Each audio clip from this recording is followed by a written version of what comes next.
Hello friends, welcome to Bhoomika's kitchen. ನಾನು ಭೂಮಿಕಾ ಸುದರ್ಶನ್. ಇವತ್ತು ತಂಪಾಗಿರೋವಂಥ ಮಾವಿನಕಾಯಿ ತಂಬುಳಿ ಮಾಡೋದು ಹೇಗೆ ಅಂತ ತೋರಿಸ್ತಾ ಇದ್ದೀನಿ. ಪ್ರತಿದಿನ ಸಾರು ಏನಪ್ಪ ಮಾಡಬೇಕು ಅಂತ ಅನ್ನಿಸ್ತಾ ಇರುತ್ತೆ. ಒಂದೊಂದು ದಿನ ಅಂತೂ ಈ ಬೇಸಿಗೆ ಕಾಲದಲ್ಲಿ ತಂಪಾಗಿರೋವಂಥದ್ದು ಏನಾದರೂ ಸಾರು ತಿನ್ನಬೇಕು ಅನ್ನಿಸ್ದಾಗ ಈ ಮಾವಿನಕಾಯಿ ತಂಬುಳಿ ಮಾಡಿಕೊಂಡು ತಿನ್ನಿ. ತುಂಬಾ ರುಚಿಯಾಗಿರುತ್ತೆ. ಅನ್ನಕ್ಕೆ ಮುದ್ದೆಗೆ ಒಳ್ಳೆ ಕಾಂಬಿನೇಷನ್ನು. ಬನ್ನಿ ಮಾಡೋದು ಹೇಗೆ ಅಂತ ನೋಡ್ಕೊಳ್ಳೋಣ. ಮಿಕ್ಸರ್ ಜಾರ್ ಒಳಗಡೆ 1/4 ಕಪ್ಪು ಹಸಿ ತೆಂಗಿನತುರಿ, 1/4 ಕಪ್ಪು ತೋತಾಪುರಿ ಮಾವಿನಕಾಯಿ ಸಿಪ್ಪೆ ತೆಗೆದುಬಿಟ್ಟು ಕ್ಯೂಬ್ಸ್ ಆಕಾರದಲ್ಲಿ ಕಟ್ ಮಾಡಿಬಿಟ್ಟು ಹಾಕೊಂಡಿದ್ದೀನಿ. 3 ಹಸಿಮೆಣಸಿನ್ಕಾಯಿ ಹಾಕೊಳ್ಳೋಕೆ ಇಷ್ಟಪಡ್ತಿದ್ದವರು ಕಾಳುಮೆಣಸು ಕೂಡ ಹಾಕೋಬೋದು.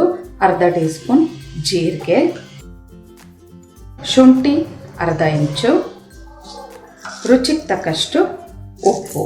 ನೀರು ಹಾಕದೆ ಇದನ್ನು ಹಾಗೆ ರುಬ್ಕೊಳ್ತೀನಿ. ಚಟ್ನಿ ಹದದಲ್ಲಿ ರುಬ್ಕೊಂಡಿದ್ದೀನಿ. ಇದಕ್ಕೆ 3/4 ಕಪ್ಪಷ್ಟು ಮೊಸರು ಹಾಕೊಳ್ತಾ ಇದ್ದೀನಿ.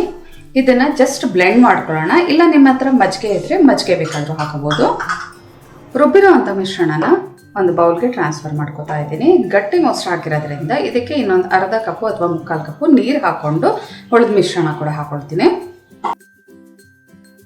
ನೋಡಿ, ಇನ್ನೊಂದು ಅರ್ಧ ಕಪ್ಪಷ್ಟು ನೀರು ಹಾಕೊಂಡಿದ್ದೀನಿ. ಗಟ್ಟಿ ಮಜ್ಜಿಗೆ ಹಾಕೊಳ್ಳಿ ನೀವು ಮೊಸರು ಉಪಯೋಗಿಸ್ದೆ ಹೋದರೆ.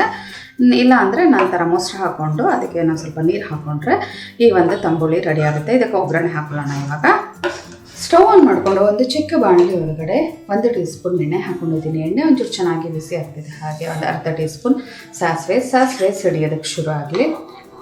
ಸಾಸಿವೆ ಸಿಡಿಯೋದಕ್ಕೆ ಶುರು ಆಗ್ತಿದ್ದ ಹಾಗೆ ಹಿಂಗೆ ಹಾಕೊಳ್ಳೋಣ. 1 ಚಿಟಕಿ ಇಂಗು, ಕರಿಬೇವಿನ ಸೊಪ್ಪು 1 ಗರಿ, 1 ಒಣಗಿದ ಮೆಣಸಿನ್ಕಾಯಿ ಎಲ್ಲ ಒಂದ್ಸಲ ಮಿಕ್ಸ್ ಮಾಡ್ಕೊಳ್ತೀನಿ. ಈ ಒಗ್ಗರಣೆ ತೆಗೆದು ನಾವು ಮಾಡ್ಕೊಂಡಿರೋ ಅಂಥ ಮಾವಿನಕಾಯಿ ತಂಬುಳಿ ಒಳಗೆ ಹಾಕೋಣ. ತಂಬುಳಿ ಮೇಲೆ ಒಗ್ಗರಣೆ ಹಾಕಿಸ್ಕೊಂಡಿದ್ದೀನಿ. ಇವಾಗ ಒಂದ್ಸಲ ಎಲ್ಲ ಚೆನ್ನಾಗಿ ಮಿಕ್ಸ್ ಮಾಡ್ಕೊಳ್ತೀನಿ. ನೋಡಿ, ಸರ್ವ್ ಮಾಡೋದಕ್ಕೆ ತಂಪಾಗಿರುವಂಥ ಮಾವಿನಕಾಯಿ ತಂಬುಳಿ ರೆಡಿ ಆಯಿತು.